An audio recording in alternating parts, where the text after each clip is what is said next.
सभी को नमस्कार। मैथमेटिकल फिजिक्स की इस लेक्चर सीरीज़ में पुनः आपका स्वागत है। आज हम बात करेंगे एक नए टॉपिक पर जिसका नाम है सदिश क्षेत्र का divergence of A vector field. तो शुरू करते हैं हम सदिश क्षेत्र का डाइवर्जेंस।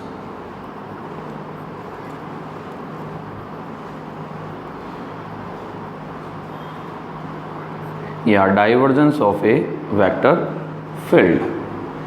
ठीक है, लास्ट क्लास में हमने बात करी थी किसी अदिश क्षेत्र की प्रवणता के बारे में। जिस तरीके से अदिश क्षेत्र की प्रवणता एक सदिश राशि होती है, मीन्स अगर अदिश क्षेत्र की प्रवणता को परिभाषित करना है तो हमें उसकी दिशा भी परिभाषित करनी पड़ेगी।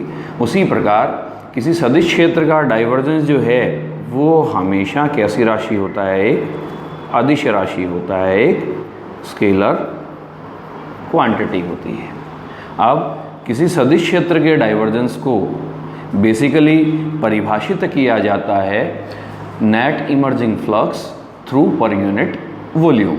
जैसे हम कहें कि वक्र रेखीय निर्देश तंत्र में हमने कोई आयतन अल्पांश डिफाइन कर दिया कुछ इस तरीके से।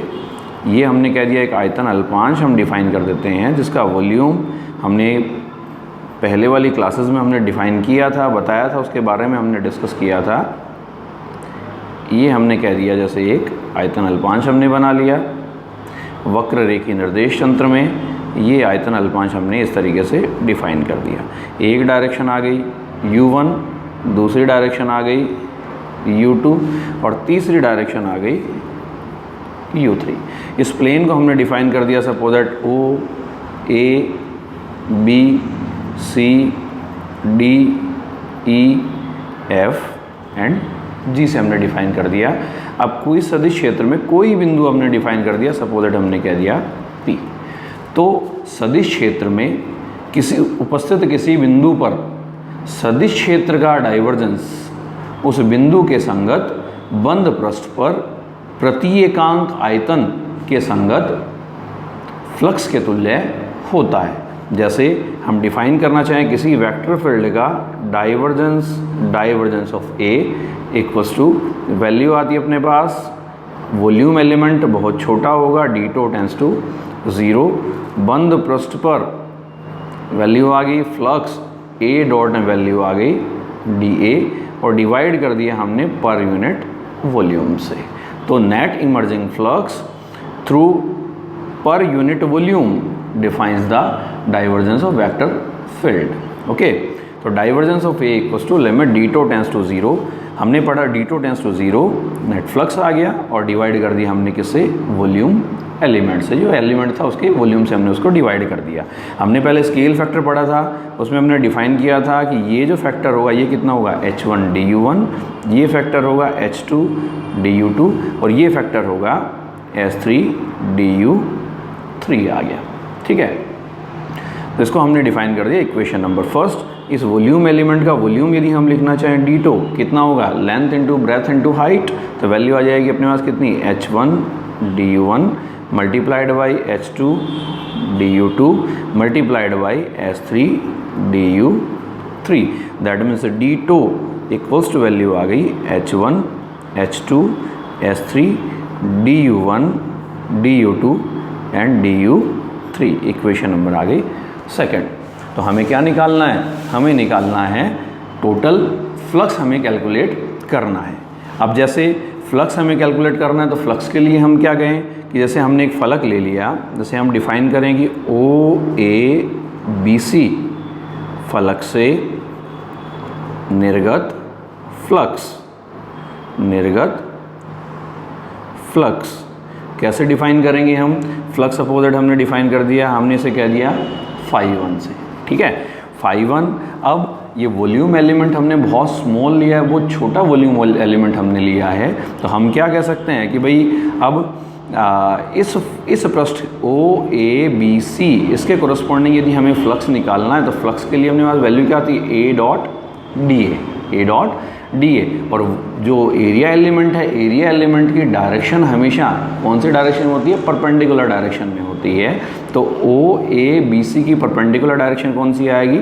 U1 डायरेक्शन आएगी, ठीक है। तो जो वेक्टर फील्ड हमने डिफाइन किया है ए, इसका कंपोनेंट हम कहते हैं U1 डायरेक्शन में A1 है, U2 डायरेक्शन में A2 है, U3 डायरेक्शन में A3 है। तो φ1 कितना आएगा? φ1 आएगा, परपेंडिकुलर डायरेक्शन में कंपोनेंट कौन सा आ गया?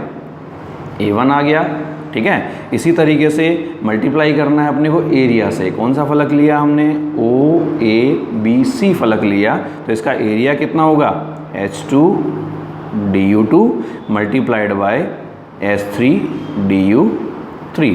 That means φ1 equals to value आ गई A1 H2 S3 du2 and du3। इसको हमने डिफाइन कर दिया इक्वेशन नंबर 3। अब फलक OABC के परपेंडिकुलर डायरेक्शन में, पैरेलल डायरेक्शन में दूसरा फलक कौन सा है? दूसरा फलक आ गया EFG और D। कितने डिस्टेंस पर हो गया? H1 DU 1 डिस्टेंस पर हो गया। मतलब ये फलक अगर OABC है तो इसके पैरेलल में कौन सा फलक बन गया? फलक आ गया EFG और D आ गया। कितने डिस्टेंस? दोनों के बीच के डिस्टेंस कितनी है? H1 DU 1 डिस्टेंस है। इसका मतलब इस OABC फलक से EFGD फलक तक आने के लिए हमें कितने डिस्टेंस ट्रैवल करनी पड़ेगी? H1 DU 1 डिस्टेंस ट्रैवल करनी पड़ेगी। तो हमने कल देखो परिवर्तन की दर निकाली थी, gradient of phi equals to E1 cap upon H1 del phi upon del U1 plus E2 cap upon S2 del phi upon del U2 plus E3 cap upon S3 del phi upon A value आ गई del U3, ठीक है।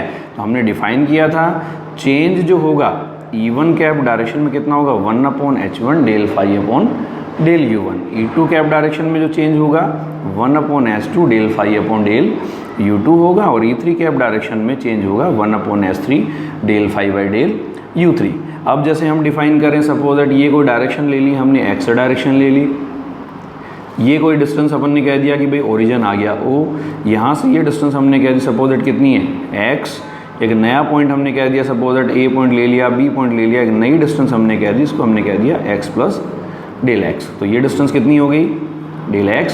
A point पर यदि किसी function की value है fx, तो B पॉइंट के ऊपर यदि हम कहते हैं चेंज इन फंक्शन fx, है ना, with respect to distance x, अगर डिफाइंड है किससे? डेल fx अपॉन ए वैल्यू आ गई डेल x से, तो पॉइंट B के ऊपर जो फंक्शन की वैल्यू आएगी वो कितनी आएगी? fx plus del fx upon del x multiplied by del x। Same इसी तरीके से हमें ये डिफाइन करना है, फलक OABC के ऊपर जो वैल्यू है वो कितनी है? φ1 means A1 S2 S3 DU2 DU3। कितने डिस्टेंस पर? H1 DU1 डिस्टेंस पर हमें वैल्यू कैलकुलेट करनी है। तो वैल्यू कितनी आएगी? इस वैल्यू को मैंने डिफाइन कर दिया φ1 डैश से। तो जैसे हमने लिखा fx प्लस ये वैल्यू लिखी, तो φ1 डैश इक्वल्स टू वैल्यू आ गई φ1 प्लस कौन सी डायरेक्शन में? E1 कैप डायरेक्शन में, U1 के डायरेक्शन में, तो वैल्यू आ गई 1 अपॉन H1, वैल्यू आ गई डेल फाई, चेंज किस में है? φ1 में, अपॉन ए वैल्यू आ गई डेल U1। जैसे मैंने मल्टीप्लाई किया डेल x से, तो वैसे यहाँ डिस्टेंस जो है, यहाँ डिस्टेंस हमारे पास कितनी है? यहाँ डिस्टेंस है H1 DU1, तो दैट मीन्स मल्टीप्लाइड बाय कितना? H1 DU1 आ गया, ठीक है। तो इसका मतलब U1 दिशा में परिणामी फ्लक्स कितना लिख सकते हैं हम? परिणामी फ्लक्स यदि हम लिखना चाहें तो वैल्यू आ गई φ1 dash minus φ1 equals to value आ गई 1 अपॉन H1, वैल्यू आ गई डेल अपॉन डेल U1। φ1 की वैल्यू हमने कैलकुलेट करी थी A1 H2 S3 DU2 DU3 multiplied by H1 DU1, that means φ1 dash minus φ1 equals to value आ गई del upon del U1 A1 H2 H3 multiplied by DU1 DU2 and DU3। Equation number दे दें हम इसको, equation number आ गई 4, ठीक है। इसी प्रकार यदि हम U2 दिशा में कैलकुलेट करें, U2 दिशा में परिणामी फ्लक्स कैलकुलेट करें तो कितना आएगा, φ2 डैश माइनस φ2 इक्वल्स टू 1 था तो वैल्यू 1 आ रही थी, तो 2 है तो वैल्यू कितनी आ जाएगी, डेल अपॉन डेल U2 आ जाएगा। यहाँ 1 था तो यहाँ A1 आया, 2 है तो यहाँ कितना बन जाएगा, A2। यहाँ डेल अपॉन डेल U1 था तो कितना आया, H2 H3 आया, तो यहाँ 2 है तो यहाँ कितना आ जाएगा, H1 H3 multiplied by DU1 DU2 and DU3 आ गया। इक्वेशन नंबर आ गई 5। इसी तरीके से U3 दिशा में similarly φ3 dash minus φ3 equals to value आ गई del upon del U3, value आ गई 3 है तो A3, 3 है तो H1 H2 DU1 DU2 और वैल्यू आ गई DU3। इक्वेशन नंबर आ गई 6। तो तीनों दिशाओं में हमने फ्लक्स निकाल लिया।